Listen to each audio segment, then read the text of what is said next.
সাথে যোগাযোগ রাখছে এবং সেই সাথে আমাদের আওয়ামী লীগের নেতৃবৃন্দ সহ যারা সবাইকে আমি শুভেচ্ছা জানাচ্ছি। আমরা শোক দিবস পালন করছি জাতির পিতার ৪৫তম শাহাদত বরণ উপলক্ষে। ১৯৭৫ সাল আসলে বাঙালি জাতির জন্য একটা কলঙ্কময় দিন। আমি সর্বপ্রথমেই শ্রদ্ধা জানাই সর্বকালের সর্বশ্রেষ্ঠ বাঙালি জাতির পিতা বঙ্গবন্ধু শেখ মুজিবুর রহমানের প্রতি, শ্রদ্ধা জানাই বঙ্গমাতা ফজিলাতুন্নেসা মুজিবের প্রতি। আমি স্মরণ করি আমার ছোট ভাই ক্যাপ্টেন শেখ কামাল, লেফটেন্যান্ট শেখ জামাল, শিশু রাসেল, আমার একমাত্র চাচা শেখ আবু নাসের,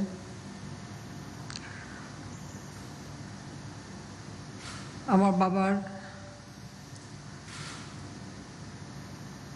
বোন, মেজ বোন, তার ছেলে যুবনেতা শেখ ফজলুল হক মনি এবং তার অন্তঃসত্ত্বা স্ত্রী আরজুমণি, আব্দুর রব সানিয়াবাদ যিনি আমার বাবার সেজ বোনের স্বামী এবং তিনি কৃষক নেতা এবং কৃষিমন্ত্রী ছিলেন, এবং তার মেয়ে বেবি, ছেলে আরিফ, নাতি সুকান্ত, তার ভ্রাতুষ্পুত্র শহীদ সানিয়াবাদ এবং ভাগ্নে আব্দুর নঈম খান রিন্টু সহ 15ই আগস্টে যারা শাহাদাত বরণ করেছে। আমি স্মরণ করি জাতির পিতার মিলিটারি সেক্রেটারি কর্নেল জামিল এবং 32 নম্বরে কর্তব্যরত police officer ASP Hasibur Rahman সহ সেই দিন যারা জীবন দিয়েছে তাদের সকলের প্রতি। ছাত্রলীগ সংগঠন, এই সংগঠনটি প্রতিষ্ঠা করেছিলেন জাতির পিতা বঙ্গবন্ধু শেখ মুজিব যখন আমাদের মাতৃভাষায় কথা বলার অধিকার কেড়ে নেওয়া হয়েছিল। সে বাঙালি সে অধিকার আদায়ের লক্ষ্য নিয়েই কিন্তু এই ছাত্রলীগের যাত্রা শুরু।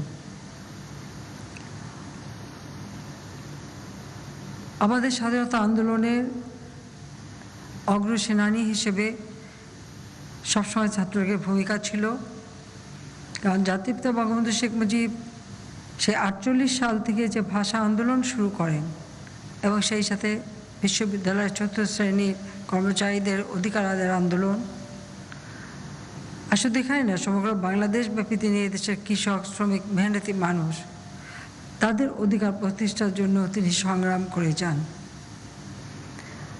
এই সংগ্রামের মধ্য দিয়েই তিনি এদেশের মানুষকে স্বাধীনতার চেতনা উদ্বুদ্ধ করেছিলেন এবং ধাপে ধাপে তিনি এদেশের মানুষকে ঐক্যবদ্ধ করে 1971 সালে মহান মুক্তিযুদ্ধে বিজয় অর্জনের মধ্য দিয়ে আমাদের স্বাধীনতা এনে দেন। এই আন্দোলন সংগ্রাম করতে গিয়ে বারবার তাকে কারাবরণ করতে হয়, জেল, জুলুম, অত্যাচার, মিথ্যা মামলা দিয়ে বারবার হয়রানি করা হয়, কিন্তু শত অত্যাচার করেও তাকে কখনো আদর্শ বিচ্যুত করা যায়নি। তিনি যে লক্ষ্য স্থির করে এগিয়েছিলেন এবং সেটা অনেক বাধা প্রতিবন্ধকতা মোকাবেলা করেই তিনি তার অবশ্য লক্ষ্যে পৌঁছাতে সক্ষম হয়েছিলেন। যখনই তিনি এদেশের মানুষের কথা তাকে গ্রেপ্তার করেছে, আর যখন তিনি কারাগারে বন্দী থেকেছেন, বিশেষ করে যখন 6 দফা দেওয়া হলো, এই 6 দফা দেওয়ার পর থেকে আমরা দেখেছি আমার মা সবসময় আওয়ামী লীগ, ছাত্রলীগ প্রতিটি সংগঠনের সাথে সম্পৃক্ত ছিলেন। শুধু তাই না, 58 সালে যখন মার্শাল ল দেওয়া হলো এবং মার্শাল ল দেওয়ার পরে যখন বঙ্গবন্ধু শেখ মুজিবকে গ্রেপ্তার করে নিয়ে যাওয়া হয়, এরপর তিনি মুক্তি পান 49 সালের 17 ডিসেম্বর, কিন্তু রাজনীতি নিষিদ্ধ ছিল এবং কোর্টের উচ্চ আদালতের রায়ে তিনি মুক্তি পেলেও ঢাকার বাইরে যাবার কোনো অধিকার ছিল না এবং তিনি সবসময় নজরদারিতে ছিলেন এবং রাজনীতি বন্ধ, কিন্তু সে সময় তিনি বসে থাকেননি। তিনি ছাত্র সংগঠনকে দিয়েই এদেশে মানুষের অধিকার আদায়ের আন্দোলনটা তিনি অব্যাহত রাখেন এবং আমাদের মহান মুক্তিযুদ্ধের স্লোগান অর্থাৎ জয় বাংলা স্লোগান, আমাদের যে পতাকা, স্বাধীনতার পতাকা, সেই পতাকা সেটা কি হবে, সেই ডিজাইন, সেটা আমাদের জাতীয় সঙ্গীত কী হবে, আমার সোনার বাংলা আমি তোমায় ভালোবাসি, এসবই কিন্তু অনেক শুরু থেকেই বঙ্গবন্ধু শেখ মুজিব সেগুলি ঠিক করে রেখেছিলেন এবং এই প্রতিটি ক্ষেত্রেই তিনি ছাত্রলীগেরই দায়িত্ব দিতেন। কারণ এটা আমার নিজের এখনও মনে আছে, যেমন স্লোগান দেওয়ার সময় বলেছিলেন যে এই স্লোগানটা আজকে মাঠে নিয়ে যাও, ধীরে ধীরে মানুষের মাঝে নাও, মানুষের মাঝে এটা ছড়িয়ে দেওয়া। ঠিক আমাদের পতাকার ব্যাপারেও তাই, কাজে এইভাবে প্রতিটি ক্ষেত্রে কিন্তু ছাত্রলীগকে তিনি সবসময় যেটা তিনি করবেন আগে তাদেরকে দিয়ে সেটা সামনে নিয়ে আসতেন, জনমত সৃষ্টি করবার জন্য জনগণের পাশে, এবং ছাত্র সমাজের মাঝে এটা ছড়িয়ে দিতেন। কারণ তিনি ছাত্র রাজনীতি থেকে তার রাজনীতি শুরু, কাজী সেই রাজনীতি থেকেই তিনি একটা দেশ স্বাধীন করে দিয়ে যান। আর তার অবর্তমানে তিনি যখন কারাগারে বন্দী থাকতেন, তখন আমার মা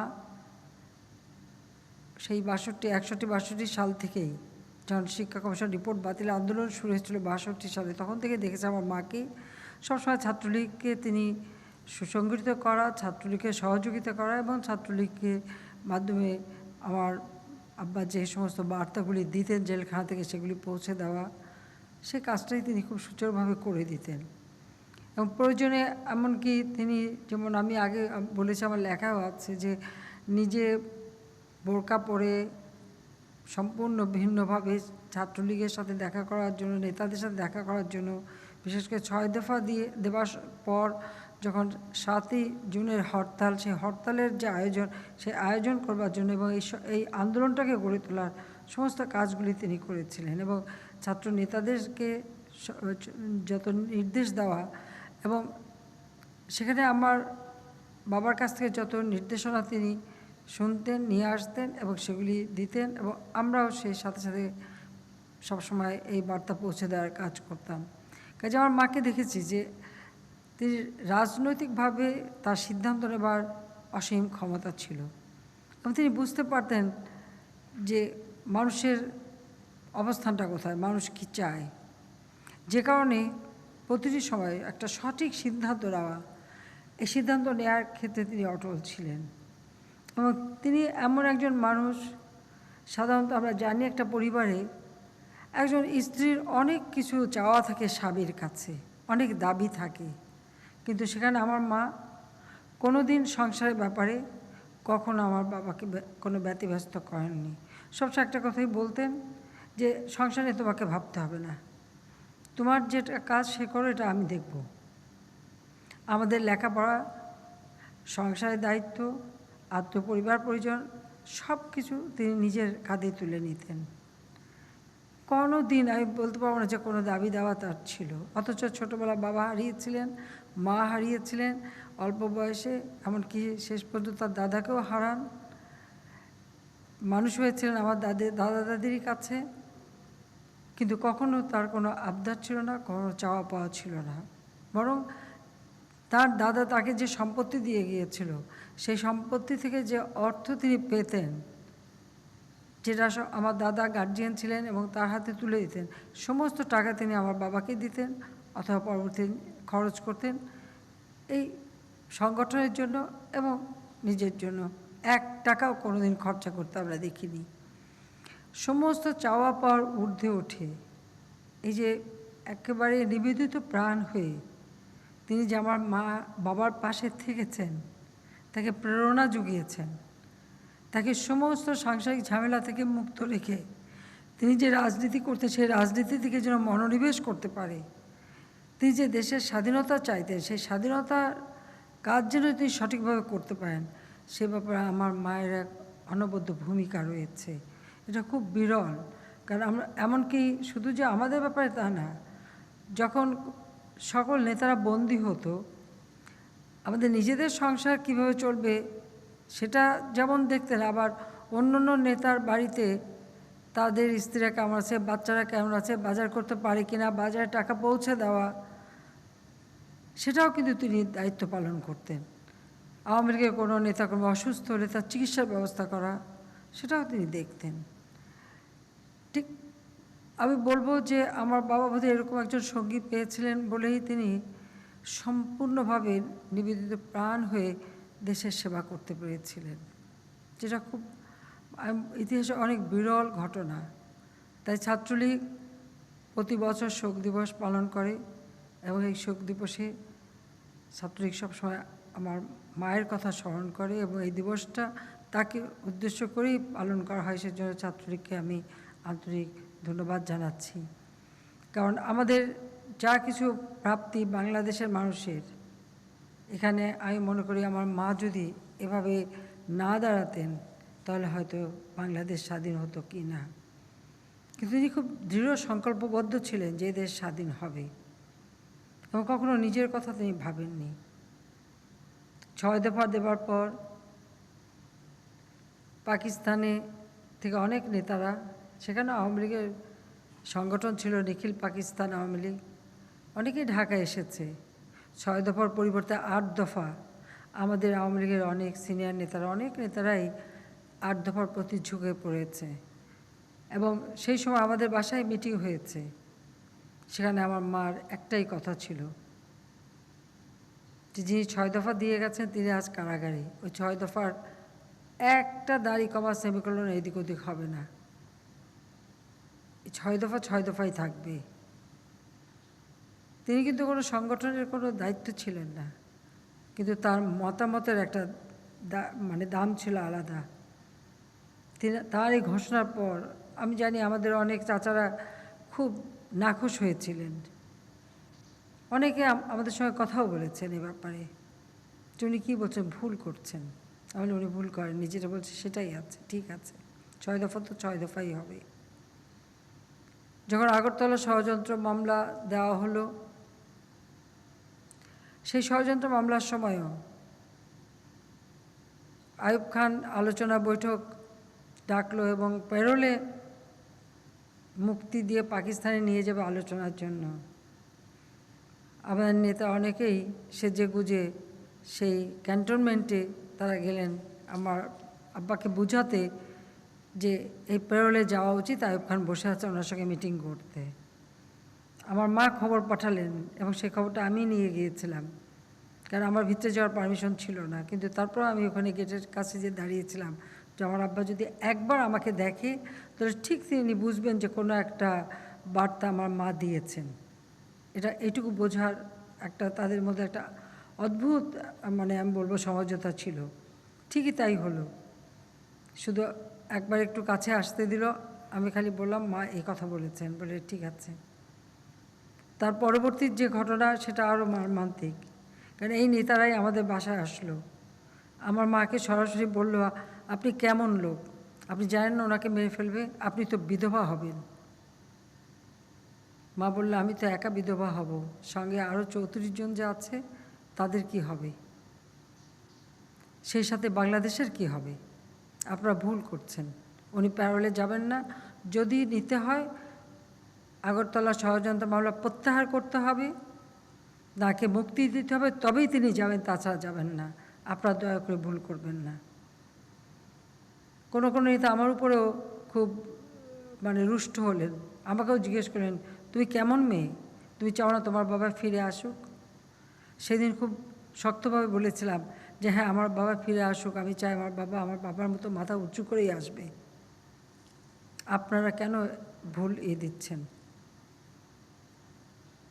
সেই সময় এই সমস্ত সময়গুলি আমি দেখেছি আমার মার দৃঢ়তা, আত্মবিশ্বাস এবং রাজনৈতিক পর্যবেক্ষণের ক্ষমতা। কারণ মাঠের মানুষ কি চায় সেটা তিনি খুব ভালো করে বুঝতেন এবং সেই সংযোগটা সবসময় তার ছিল সংগঠনের মাধ্যমে। বাংলাদেশ আওয়ামী লীগ, ছাত্রলীগ, মহানগর আওয়ামী লীগের মাধ্যমে তিনি সবসময় এবং সারা বাংলাদেশে সাধারণ নেতা কর্মীদের যে যোগাযোগ তার মাধ্যমে তিনি কিন্তু মানুষের এই পালসটা ভালো করে বুঝতে পারতেন এবং তিনি যেটা বললেন সেটাই হলো। 21শে ফেব্রুয়ারি 1969 সালে আগরতলার ষড়যন্ত্র মামলা আইয়ুব খান প্রত্যাহার করে। 22শে ফেব্রুয়ারি বঙ্গবন্ধু শেখ মুজিবকে মুক্তি দেয়। কারণ ছাত্রলীগের নেতৃত্বে তখন ছাত্র সংগ্রাম পরিষদ যে গঠিত হয়েছিল, সে 68 সাল থেকেই যে আন্দোলন শুরু এবং যেখানে গণ অভ্যুত্থান সৃষ্টি হলো 69 সালে, সেই মতিউর আসাদ সহ কত মানুষ জীবন দিয়ে রক্তের অক্ষরে লিখে গেল। সেখান থেকেই কিন্তু আমরা দেখেছি যে বাঙালির মানে জয় হবার যে সম্ভাবনা। বঙ্গবন্ধুকে তো আগরতলা ষড়যন্ত্র মামলার সময়ও হত্যা করার পরিকল্পনা নেওয়া হয়েছিল এবং সেই পরিকল্পনার অংশ হিসেবে জহুরুল হক, সার্জেন্ট জহুরুল হক, তাকে ওই বন্দি দশায় হত্যা করা হলো। তারপরে কিন্তু মানুষ মাঠে নামলো, সেটা ছিল 15ই ফেব্রুয়ারি।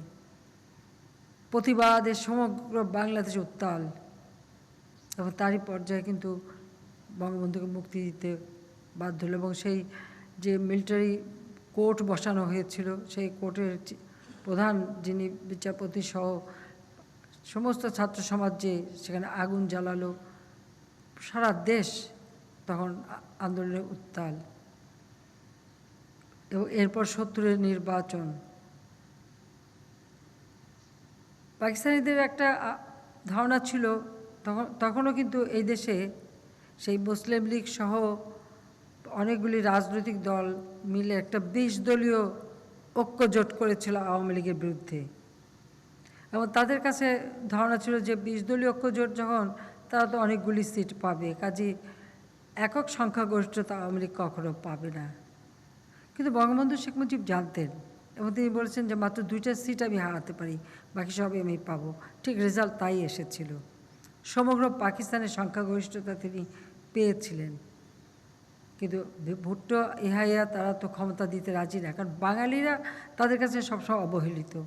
বাঙালিদের হাতে কোনোদিন ক্ষমতা দেবে না।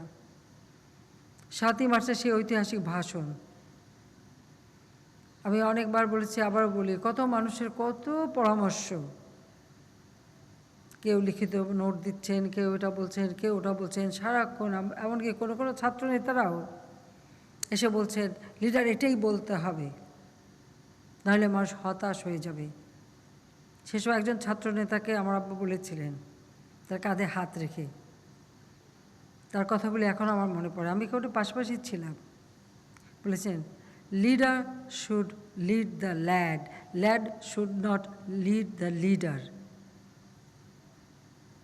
কি বলতে হবে আমি জানি, তোমরা যাও, তোমাদের কাজ তোমরা করো। আমাদের সিরাজুল আলম খান এবং আব্দুর রাজ্জাক সহ তোফাল ভাই অনেকেই সেখানে ছিল।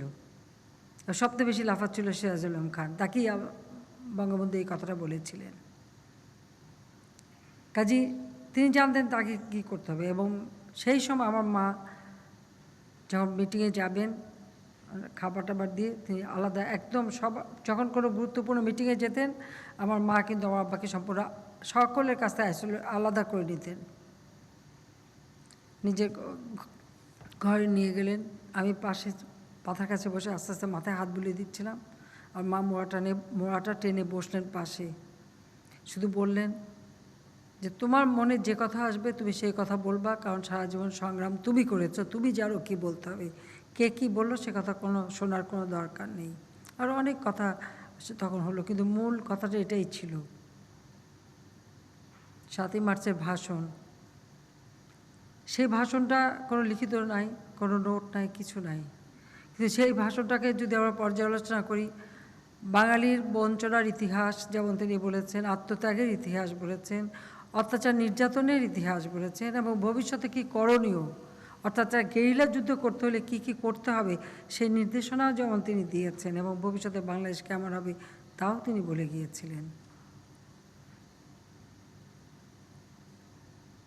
আমাদের মহান মুক্তিযুদ্ধ চলাকালীন সময়টাই ছিল সকলের প্রেরণা। স্বাধীনতার ঘোষণা নিয়ে অনেকের অনেক কথা ছিল, সেখানে আরও অনেক কাহিনী আছে। আজকে এত সময় নিয়ে আমি অনেক সময় বলেছি, আরও বলবো, বা আমি লিখেছি এর উপরে। আমার মনে হয় ছাত্ররা এটা পড়া উচিত। সেই সাথে আমি ছাত্রদেরকে বলবো, বঙ্গবন্ধু শেখ মুজিবের বই অসমাপ্ত আত্মজীবনী, আমার দেখা নয়া চীন, আর নয়া চীন তিনি ভ্রমণ করেছিলেন 52 সালে, বইটা লিখেছিলেন 54 সালে। আর তারপরে কারাগারে রোজ নামচা, এই বইগুলি পড়লে পরে কতই বা বয়স তার তখন, কিন্তু সেই বয়সে সেই 52 সালে তিনি চীন দেখতে গেছেন। চীনের কী না দেখেছেন, কিভাবে তিনি ব্যাখ্যা করেছেন প্রত্যেকটা ক্ষেত্রে। ঠিক সেইভাবে অসমাপ্ত আত্মজীবনীতে যে ইতিহাসটা আমরা পাই। পাশাপাশি কারাগারের রোজ নামচাটা সম্পূর্ণ 66 সাল থেকে 68 সাল, 6 দফার দেওয়ার পরের ঘটনাগুলি। আর সেই সাথে আরেকটি বিষয়, জেলায় জেলায় এই মানে স্বাধীনতার ঘোষণাটা পৌঁছে গেল, এবং আওয়ামী লীগের যে সংগ্রাম কমিটি 7ই মার্চের ভাষণে যে নির্দেশ দিয়েছিলেন, সেই সংগ্রাম কমিটির সদস্যরা সেই ঘোষণাটা সেগুলি সংগ্রহ করে সারা বাংলাদেশব্যাপী এটা প্রচার করলো। আওয়ামী লীগের নেতারা, ছাত্রলীগের নেতারা তারা এটা প্রচার করলো, মানুষকে জানালো যে স্বাধীনতা ঘোষণা দিয়েছে, আজকে আমরা স্বাধীন। এরপর তো পাকিস্তানি হানাদার বাহিনীর আক্রমণ যখন জেলা এবং গ্রাম পর্যায়ে চলে গিয়েছিল, কিন্তু তার মধ্যে এই খবরটা সব জায়গায় পৌঁছে গিয়েছিল। যে এভাবেই কিন্তু প্রত্যেকটা পদক্ষেপ তিনি নিয়েছিলেন। আর সব কিছুর পাশে সবসময় আমার মা ছিলেন।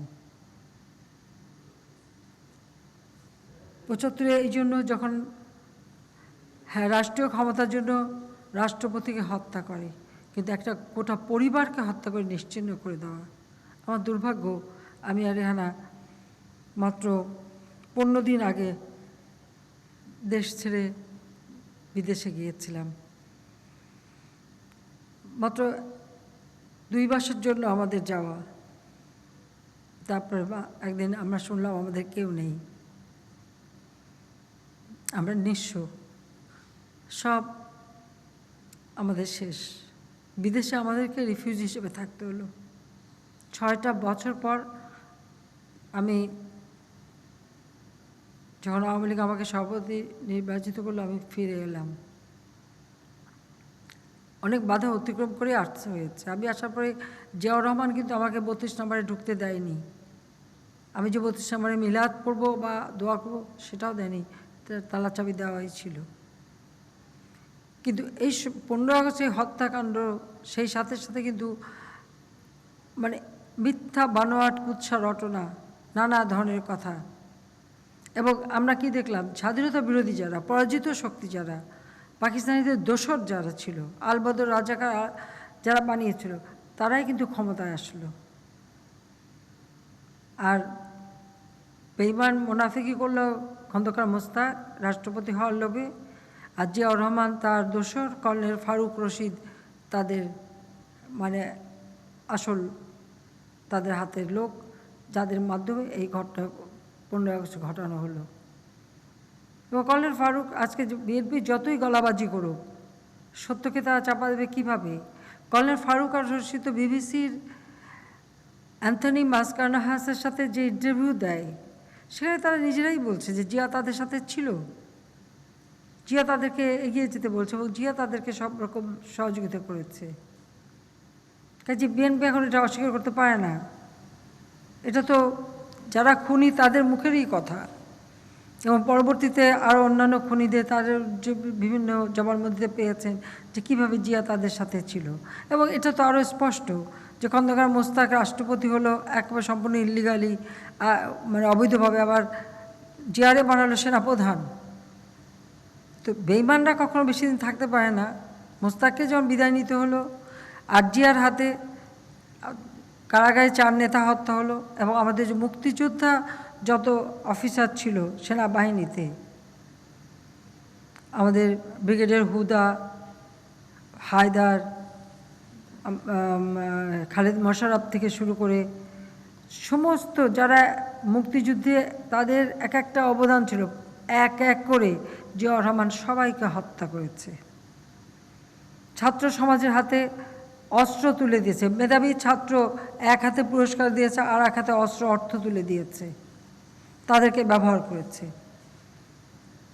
তাদেরকে বিভিন্নভাবে সেই হজে নেওয়ার জন্য বঙ্গবন্ধু কিনলেন জাহাজ, কি হিজবুল বাহার, আর সেই জাহাজে প্রমোত্তরী হিসেবে ব্যবহার করলো জিয়াউর রহমান, আমাদের ছাত্রছাত্রীদের নিয়ে সেখানে প্রমোত্তরী করলো। এইভাবে ছাত্র সমাজকে পর্যন্ত ধ্বংস করেছে। বহু মেধাবী ছাত্র তাদের হাতে অর্থ দিয়ে তাদেরকে বিপদে ঠেলে দিয়েছে। একটা জাতিকে ধ্বংস করার যা যা করার তাই করে গিয়েছিল। ঠিক একই চিত্র আমরা দেখেছি খালেদা জিয়া। সে ধমক দিল ছাত্র দলই আওয়ামী লীগকে সোজা করতে নাকি যথেষ্ট। আর আমরা ছাত্রলীগের হাতে তুলে দিয়েছিলাম আমি খাতা কলম, যে না, ছাত্রদেরকে পড়াশোনা করতে হবে, মানুষের মতো মানুষ হতে হবে, স্বাধীন বাংলাদেশের উপযুক্ত নাগরিক হয়ে নিজেদের গড়ে উঠতে হবে। তো বাংলাদেশের ইতিহাসটাই হচ্ছে একটা রক্তাক্ত ঘটনার মধ্য দিয়ে। বাংলাদেশে ৭৫ সালের পর ১৮-১৯ বার কু হলো, আর যতবার কু হয়েছে সেনাবাহিনীর হাজার হাজার সৈনিক এবং অফিসারদের নির্বিচারে হত্যা করা হয়েছে। কেউ প্রতিবাদ করেনি, বরং জিয়ার প্রশংসা পঞ্চমুখ, আর এটাই নাকি গণতন্ত্র। আমাদের ছাত্রলীগের মফিজবাবু, ঢাকা সিটি ছাত্রলীগ, নারায়ণগঞ্জের মামুন, আমাদের যুব নেতা মৌলভী সৈয়দ, চট্টগ্রামের যুবলীগের নেতা ফজলুর রহমান পটল, বগুড়া, এরকম বহু নেতাকর্মী সারা বাংলাদেশে খুঁজে খুঁজে, তারা সবাই মুক্তিযোদ্ধা, তারপর তাদেরকে নির্মমভাবে হত্যা করেছে, লাশ গুম করেছে। অফিস বাবু এদের লাশ তার পরিবার কোনোদিন পায়নি। তো গুম খুনের কথা যারা বলে তাদের প্রশ্ন যে এই গুম খুনটা শুরু করেছে কে? এ তো জিয়াউর রহমানই শুরু করেছে। সেনাবাহিনীর অফিসাররা ছুটিতে ছিল, চলে আসতে তাদেরকে মেরে ফেলে দিয়েছে, তাদের পরিবার লাশও পায়নি।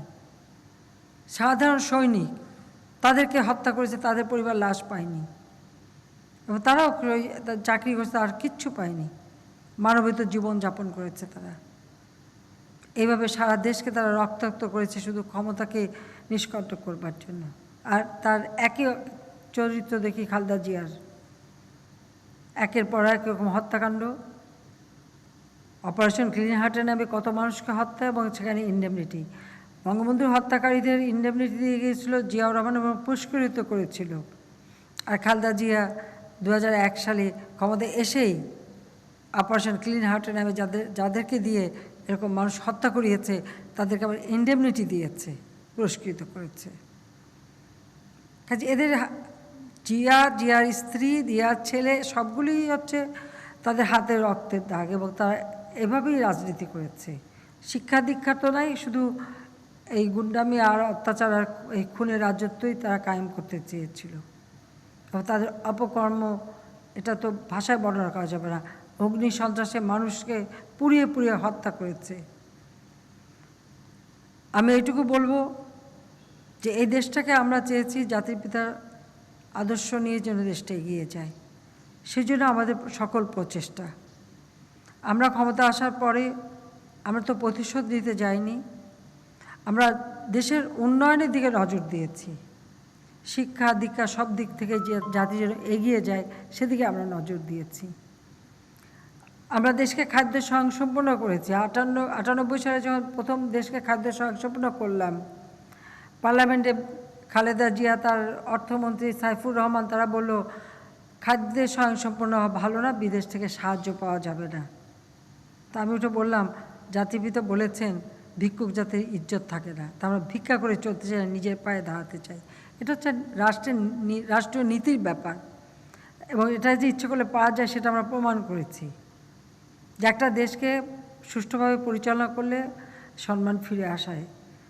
যে সম্মান ভুলুণ্ঠিত করেছিল 75-এ জাতিপিতাকে হত্যার মধ্য দিয়ে, আমরা সেই হত্যাকারীদের বিচার করেছি, এবং হত্যাকারীদের বিচারের মধ্য দিয়ে বাংলাদেশে যে ন্যায় বিচার হয় সেটা আমরা নিশ্চিত করেছি। এখনও কিছু আসামি পলাতক আছে, কিন্তু তারপর সে হত্যাকারী বিচার করেছে। হ্যাঁ, এটা ঠিক যে ষড়যন্ত্রের সাথে যারা জড়িত হয়তো সেগুলি এখনও খুঁজে পাওয়া যায়নি, তবে ইতিহাস একদিন বেরোবে, সব খবরও বেরোবে, এগুলিও পাওয়া যাবে, এটা একসময় না একসময় আসবে। যা আমি এটুকুই বলবো যে আজকে জাতিপিতাকে হত্যা করে তারা ভেবেছিল যে তার নাম মুছে ফেলবে, আমাদের বিজয়ের ইতিহাস মুছে ফেলবে, লাখো শহীদের রক্তের যে মহান ত্যাগ সেটা মুছে ফেলবে, আমার লাখো মা বোনেরা তাদের উপর যে কী নির্মম অত্যাচার হয়েছে সে কথাও তারা মুছে ফেলবে। বাংলাদেশটা একটা আদর্শহীন, কোনো দিকহারা এরকম অবস্থায় চলবে। অর্থাৎ জাতিপিতা যে স্বাধীনতাটা দিয়ে গেছেন সেটা যে অর্থবহ হলে এদেশের মানুষ যে দারিদ্র্যের হাত থেকে মুক্তি পাবে, শিক্ষায় দীক্ষায় এই দেশের মানুষ যে মাথা উঁচু করে চলবে, সেই সম্ভাবনা সম্পূর্ণ ধূলিসাৎ করতে চেয়েছিল। যে আদর্শের উপর ভিত্তি করে দেশ স্বাধীন, সে আদর্শটাই তারা নষ্ট করতে চেয়েছিল। বাংলাদেশের জনগণের কাছে আমি কৃতজ্ঞ যে তারা ভোট দিয়ে তাদের সেবা করার সুযোগ দিয়েছে। আমি জানি আমার মতো সবজন হারা বা বেদনা নিয়ে কখনো কারো পক্ষে কাজ করা সম্ভব না, কিন্তু আমার ভিতরে একটা জিনিস কাজ করে যে আমার বাবারে দেখেছি সারাটা জীবন যে কষ্ট করেছে তিনি, আমার মা যে কষ্ট করেছে, বা প্রত্যেকে আওয়ামী লীগের অগণিত নেতাকর্মী তাদের পরিবার দিনের পর দিন যে কষ্ট করেছে এই দেশের মানুষের জন্য, যে দেশের মানুষকে একটা সুন্দর জীবন দেবে, আজকে সেই কাজগুলি সম্পন্ন করতে দেয়নি। মাত্র 3.5 বছরের মতো যুদ্ধবিধ্বস্ত দেশ তিনি গড়ে তোলেন। পৃথিবীর কোনো দেশে কোনো নেতা এভাবে পারেনি যে এত অল্প সময়ের মধ্যে একটা যুদ্ধবিধ্বস্ত দেশ, সেই দেশটাকে সেই যুদ্ধের ভয়াবহতা কাটিয়ে উঠে উন্নয়নের দিকে এগিয়ে নিয়ে যায়। সেটা কিন্তু কোনো দেশ পারবে না। বঙ্গবন্ধুর মতো বলিষ্ঠ নেতৃত্ব ছিল বলেই এটা সম্ভব হয়েছিল। আজকে রাষ্ট্র পরিচালনা করতে যে যখন যেখানে যে আইন যা দেখি সব কিছুর ভিত্তি তো তিনি রচনা করে দিয়ে গেছেন, কোনো কিছু বাদ দেননি। সমুদ্র সীমা আইন, আমরা স্যাটেলাইট পাঠিয়েছি উপরে, আজকে সেই ভূ উপগ্রহ কেন্দ্র, আমাদের স্থল সীমানা চুক্তি, সবই তো তিনি করে দিয়ে গেছেন, কোনো কিছু তো বাদ যায়নি। তো এত অল্প সময় এত আইন এত নীতিমালা তিনি কীভাবে করলেন আমার কাছে অবাক লাগে। কিন্তু সব কিছু থামাচাপা দেওয়া ছিল। জিয়াউর রহমান ক্ষমতা এসছে, এরশাদ এসছে, খালেদা জিয়া এসছে, ওই সমুদ্র সীমা আইন বা সমুদ্র সীমা আমাদের যে আছে এই অধিকারের কথা কি তারা কখনো বলেছে? বলেনি। স্থল সীমানা চুক্তি করে দিয়ে গেছেন, সেটাকে গোলামীর চুক্তি হিসেবে বলা হয়েছে, কিন্তু সেই আমরা স্বাধীন দেশ, আমাদের তো একটা স্থল সীমানা লাগবেই, সেটাও তো তারা করেনি। ক্ষমতাটা ছিল তাদের ভোগের বস্তু, আর আমার কাছে ক্ষমতাটা হচ্ছে একটা দায়িত্ব দেশের জনগণের জন্য, দেশের মানুষের জন্য। তাই আমি বলবো রাজনীতি যারা করবে তাদের ভিতরে যদি দেশপ্রেম না থাকে আর দেশের মানুষের জন্য যে কোনো ত্যাগ স্বীকারের মনোভাব না থাকে, তো সেই নেতৃত্ব কখনো, হ্যাঁ সময় অল্প সময়ের জন্য বেশ জ্বলে ওঠা যায়, কিন্তু ওটা আবার নিভে যায়, সেটা মানুষকে কিছু দিতে পারে না। আর মানুষকে দিতে গেলে নিজের কথা বলতে হবে, দেশের মানুষের কথা ভাবতে হবে, মানুষের জন্য কাজ করতে হবে। কি পেলাম না, মূল্যায়ন হলো কি হলো না সেই চিন্তা করলে মানুষের জন্য কিছু করা যায় না। কিন্তু মানুষের জন্য কাজ করলে একদিন না একদিন অবশ্যই মূল্যায়ন হয়, এটাকেও বাধা দিতে পারে না। জাতির পিতা তো কখনো কিছু চাননি, পিছনে ফিরে তাকাননি, তিনি কাজ করে গেছেন। যখন ঢাকা বিশ্ববিদ্যালয় থেকে তাকে বহিষ্কার করা হলো, আমার দাদা বলেছিলেন যে তুমি বিলাতে যাও, ব্যারিস্টারি পড়ে আসো, তোমার সব খরচ আমি দেব। আমার দাদাই দিতে চেয়েছেন, তিনি কিন্তু যান নাই, বলতে আমার দেশের জন্য কাজ করতে হবে, আমি এতদিন বাইরে যেয়ে থাকতে পারবো না। এইভাবে তিনি নিজের জীবনটাকে উৎসর্গ করেছে এদেশের মানুষের জন্য। অথচ 15 আগস্ট যখন এই হত্যাকাণ্ড ঘটার পর কত মিথ্যা অপবাদ ছড়ানো হয়েছে, আজকে কোথায়? সব মিথ্যা কিন্তু মিথ্যাই রয়ে গেছে, সত্য আজকে উদ্ভাসিত। আজকে দেশে আন্তর্জাতিকভাবে সেই সত্য প্রকাশ হয়েছে। কাজে আত্মত্যাগ কখনো বৃথা যায় না। আমাদের প্রচেষ্টা যে আমরা চাই আমাদের দেশটা এগিয়ে যাক এবং সবসময় বিশ্বের সাথে তাল মিলিয়ে আমাদের চলতে হবে। আমরা ডিজিটাল বাংলাদেশ গড়ে তুলব, এটা আমাদের নির্বাচনী ইস্তেহারে ছিল। আজকে ডিজিটাল বাংলাদেশ গড়ে তুলেছি বলেই তো আজকে এই যে আমরা ভিডিও কনফারেন্সিংয়ের মাধ্যমে আমরা কথা বলতে পারছি। এটা যদি না হতো তাহলে তো সবাই সব কিছু স্থবির হয়ে পড়ে থাকতে হতো। আমি আমাদের ছাত্রলীগকে ধন্যবাদ জানাই যে আমি যখন বলেছি, যখন কোভিডের জন্য মানুষ নিজে আত্মীয় স্বজন তার আপনজনের লাশ ফেলে চলে যায়, কাফন দাফনের ব্যবস্থা হয় না, ছাত্রলীগের ছেলেরা সেখানে ছুটে গেছে, নিজের জীবনের সব মায়া ত্যাগ করে এই মৃতদের তাদের কাফন দাফনের ব্যবস্থা করেছে, সৎকারের ব্যবস্থা করেছে। সেজন্য আমি ছাত্রলীগকে আন্তরিক ধন্যবাদ জানাচ্ছি। যখন আমার কৃষকরা চারিদিকে, যেহেতু আমরা জানি যে এখন লকডাউন, কোথাও যাতায়াত বন্ধ, গাড়ি ঘোড়া বন্ধ, যারা ধান কাটতে যাবে ধান কাটতে যেতে পারে না। আমরা যেমন আয়োজন করেছি সরকারিভাবে ধান কাটতে যাওয়ার সাথে সাথে ছাত্রলীগকে আমরা নির্দেশ দিয়েছি যে যেখানে আছে যার যার এলাকা সবাইকে কৃষকের পাশে দাঁড়াতে হবে, ধান কাটতে হবে। আমি ধন্যবাদ জানাই ছাত্রলীগকে, কোনো অহমিকা তো কাজ করেনি, সবাই তো কৃষকের কাছে ছুটে গেছে এবং ছুটে যেয়ে তোমরা সেই কৃষকদের পাশে দাঁড়িয়েছ এবং ধান কেটে তাদের ঘরে তুলে দিয়েছ, তাদের পাশে থেকেছ। এটাই বলে দেশ সেবা, যে তোমরা সব কিছু ভুলে যাও, চলে গেলা কৃষকের পাশে দাঁড়ালা। তোমাদের সাথে সাথে পরবর্তীতে আমাদের যুবলীগ গেছে, স্বেচ্ছাসেবক লীগ, কৃষক লীগ, তারাও গেছে, আওয়ামী লীগ তো গেছেই। বন্যার সময় রিলিফের জন্য প্রত্যেকে যার যার সাধ্যমতো রিলিফ পৌঁছে দিয়েছ। করোনার কারণে যারা একেবারে দরিদ্র হাত পাততে পারে তারা একরকম, কিন্তু যারা হাত পাততে পারে না, চাইতে পারে না, তাদের ঘরে ঘরে খাবার পৌঁছে দেওয়া বা তাদের ঘরে পণ্য পৌঁছে দেওয়া, সেটাও আমাদের ছাত্রলীগ তোমরা ভালোভাবে করেছো। সেজন্য সত্যি খুব আমি আনন্দিত, তোমাদেরকে আমি ধন্যবাদ জানাই যে তোমরা যে এই যে কাজগুলি বলার সাথে সাথে তোমরা যে মাঠে নেমে গেছো এবং কাজ করেছো এবং সারা বাংলাদেশের ছাত্র নেতাকর্মী যে করেছে, এটা আমি বলবো তোমরা একটা দৃষ্টান্ত স্থাপন করেছো আগামী প্রজন্মের জন্য, যে কোনো কাজই অবহেলার না, নিজের কাজ নিজে করতে হয়। যা খেয়ে আমাদের জীবন বাঁচে, ক্ষুণ্ণবৃত্তি হয়, সেটার জন্য আমরা নিজেরা কাজ করবো, এতে লজ্জার কি আছে?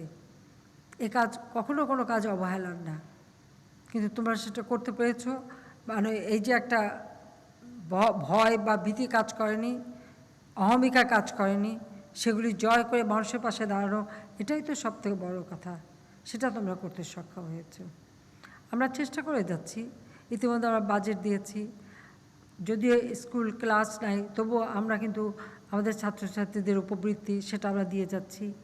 করোনার সময় অনেকেই তো আয় রোজগার নেই, আগামী ডিসেম্বরে আমরা সিদ্ধান্ত নিয়েছি যে আমাদের ছাত্রছাত্রীদের জন্য, বিশেষ করে স্কুলের ছাত্রছাত্রীদের জন্য আমরা আরও কিছু প্রণোদনা দেবো, কাপড় চোপড় কেনার ব্যবস্থা আমরা করে দেবো, যাতে গার্জিয়ানরা তাদের ছেলে মেয়েদের কাপড় চোপড় দিতে পারে, স্কুলের পোশাক দিতে পারে, সে ব্যবস্থাটা আমরা নেব।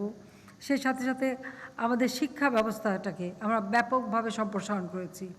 বাংলাদেশে মেডিকেল বিশ্ববিদ্যালয় ছিল না, আজকে বাংলাদেশে আমরা মেডিকেল বিশ্ববিদ্যালয় করেছি। প্রত্যেকটা বিভাগে একটা করে মেডিকেল বিশ্ববিদ্যালয় হবে।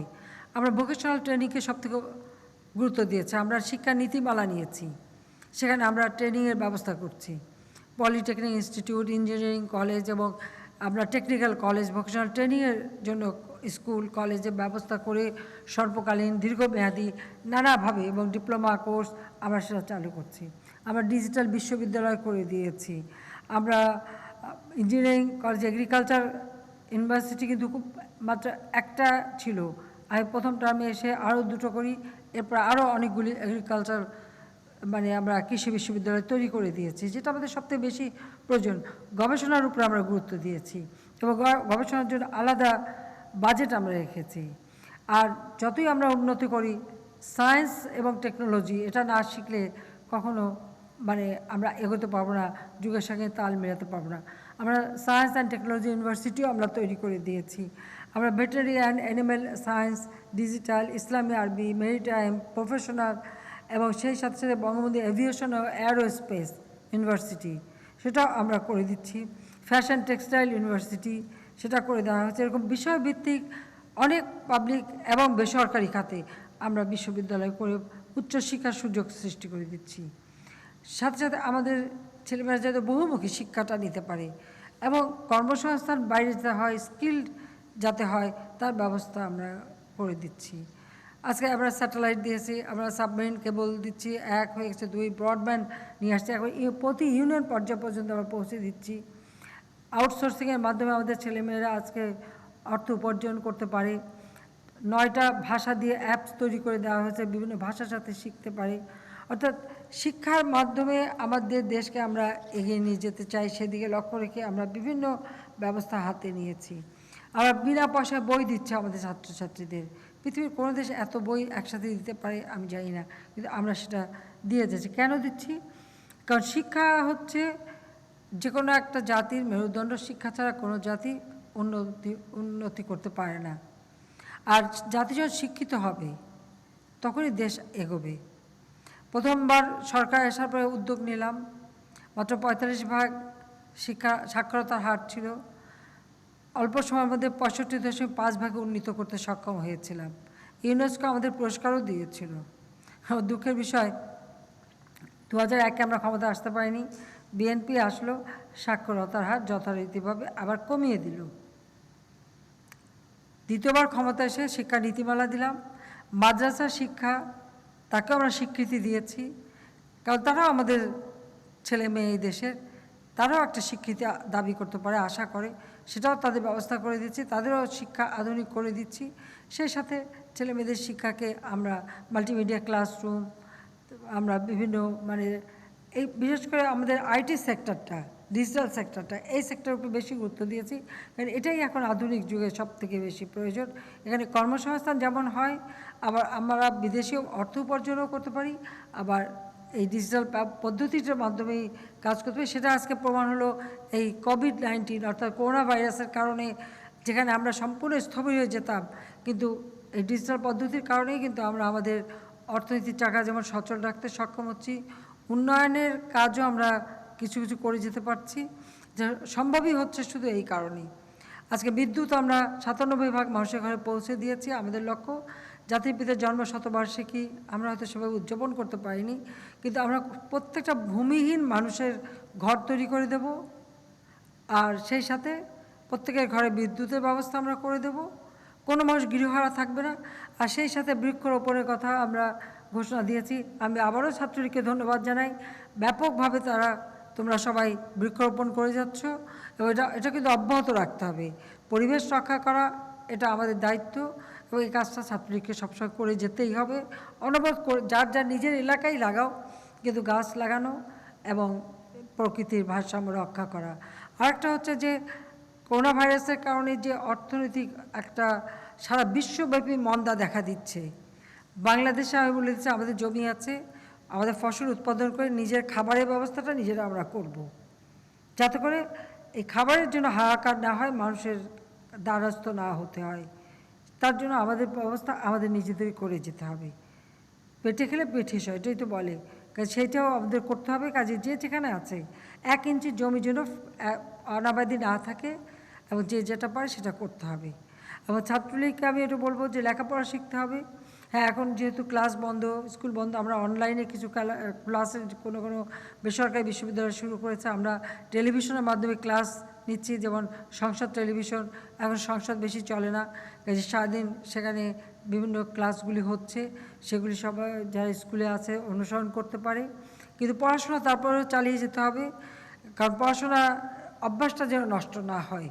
একটু অবস্থা ভালো হলে হয়তো আমরা স্কুল কলেজ খুলে দিতে পারবো, কিন্তু এই মুহূর্তে আমি মনে করি যে প্রত্যেকের জীবন বাঁচানোটা হচ্ছে সবার আগে দায়িত্ব। এই সংক্রামক ব্যাধি থেকে মুক্ত হওয়ার জন্য স্বাস্থ্যবিধিটা মানতে হবে। অন্ততপক্ষে সবাইকে যে যেখানে যাক মুখে এই মাস্কটা পরে যেতে হবে। আমি এখন খুলে কথা বলছি কারণ আমার আশেপাশে কেউ নাই, কাজে আমি এখন আছি, এভাবে কথা বলার সময় কেউ নাই বলে আমার পক্ষে সম্ভব। তো তো সেটা মাথায় রাখতে হবে যে একসাথে যেখানে হবে মাস্কটা পরে থাকা, যেন সংক্রামকটা কারণে হাত ধরতে পারে, এবং স্বাস্থ্য সুরক্ষা দিকে বিশেষভাবে দৃষ্টি রাখা, সাবান দিয়ে হাত ধোয়া, স্যানিটাইজার ব্যবহার করা, হাঁচি কাশি আসলে কনুই ব্যবহার করা, এভাবে সব কিছু দিকে নজর রাখতে হবে। এবং আমি মনে করি আমাদের ছাত্ররা এবং ছাত্র কর্মীরা গ্রামে গঞ্জে যারা বসবাস করে তাদেরকে এই ব্যাপারে আরও সচেতন করতে হবে, উদ্যোগ নিতে হবে নিজেদের, কারণ বাবা মারা তাদের কথা শোনে, পাড়া প্রতিবেশী শোনে, কাজে আমাদের ছাত্রকে এই ব্যাপারটা সচেতন হতে হবে। যাক, আমি অনেক অনেক অনেক কথা বললাম। আমি শুধু এটুকু বলবো যে জাতিপিতা কিন্তু শুধু দিয়েই গেছেন, কিছু নিয়ে যাননি, কিছু নিয়ে যাননি। কারণ তাকে হত্যার পর যারা 15 আগস্টে শাহাদাত বরণ করেছে কাউকে কিন্তু কোনো কাফন দাফনও দেওয়া হয়নি, জানাজাও দেওয়া হয়নি। যেহেতু আমার বাবার লাশটা টুঙ্গিপাড়া গিয়েছিল, সেখানে মৌলানা সাহেব এবং যারা আশেপাশে এসেছিলেন অল্প 4-5 জন ছিল, তারা জোর করেছিল বলে তাকে একটু গোসলের সুযোগ দিয়েছিল, কিন্তু কাফনের কাপড় সেটা কেনার মতো সেখানে দোকানও ছিল না, খোলাও ছিল না, কারফিউ দেওয়া হয়েছিল। বাংলার গরিব মা তাদেরকে যে রেড ক্রিসেন্টের মাধ্যমে রিলিফ দিতেন, সেই রেড ক্রস হসপিটাল, আমার দাদি নামে একটা হসপিটাল করা হয়েছিল, সেখানে বেশ কিছু এই কাপড় রাখা ছিল। সেখান থেকে কয়েকটা কাপড় নিয়ে এসে সেই রিলিফের কাপড় পাড় ছেড়ে, সেই শাড়ির পাড় ছেড়ে সেই কাপড় দিয়েই আমার বাবাকে কাফন দেওয়া হয়েছিল। অর্থাৎ তিনি তার ওই গরিব মা, গ্রামের মানুষ, দরিদ্র মানুষ, তাদের যেটুকু দিতে পারতেন সেই কাপড়টা জড়িয়েই কিন্তু তিনি চলে গেছেন। বাংলার মানুষের কাছ থেকে কিছু নিয়ে যাননি, দিয়েই গেছেন, শেষ পর্যন্ত রক্তটাও দিয়ে গেছেন। কাজে আমি এটুকুই বলবো, কোনো আত্মত্যাগ বৃথা যায় না। তিনি যে স্বপ্ন দেখেছেন এদেশের মানুষের জীবন মান উন্নত করবে, ওইটাই একমাত্র আমার লক্ষ্য, যে দেশের মানুষের ভাগ্য পরিবর্তন করে তার স্বপ্নের সোনার বাংলা যেন গড়তে পারি। এবং ছাত্রলীগের আজকের যারা নেতৃত্ব এবং আগামী দিনেও যারা নেতৃত্ব আসবে তাদেরকে এটুকুই বলবো যে দেশপ্রেমে উদ্বুদ্ধ হয়ে জাতির পিতা আদর্শ বুকে নিয়ে ছাত্রলীগের মূল মন্ত্র ধারণ করে তোমরা এগিয়ে যাবে, সেটাই আমি চাই। ত্যাগের মধ্য দিয়েই শান্তি, ভোগের মধ্যে না, এই কথাটা সবাই মনে রাখবে। এবং জাতির পিতার আদর্শ নিয়ে যদি চলো, দেশের মানুষকে কিছু দিতে পারবে। দেশের ভবিষ্যৎটা যেভাবে আমরা তোমাদের তরুণ প্রজন্মের জন্য এই দেশকে গড়ে দিয়ে যেতে চাচ্ছি, ডিজিটাল বাংলাদেশের মাধ্যমে তোমাদের নতুন প্রজন্মের কর্মসংস্থান থেকে শুরু করে শিক্ষা, স্বাস্থ্য বা তাদের সব দিকে আমরা লক্ষ্য রাখছি, ঠিক সেইভাবে দেশটা যেন এগিয়ে যায়, সেটাই তোমাদের কাছ থেকে আমরা আশা করি। তোমরা সেইভাবেই করবে, কথা বলে জাতির পিতার প্রতি আবারও শ্রদ্ধা জানিয়ে, 15 আগস্টের শাহাদাত বরণকারী সকলের প্রতি শ্রদ্ধা জানিয়ে আমার বক্তব্য আমি শেষ করছি। জয় বাংলা, জয় বঙ্গবন্ধু, বাংলাদেশ চিরজীবী হোক।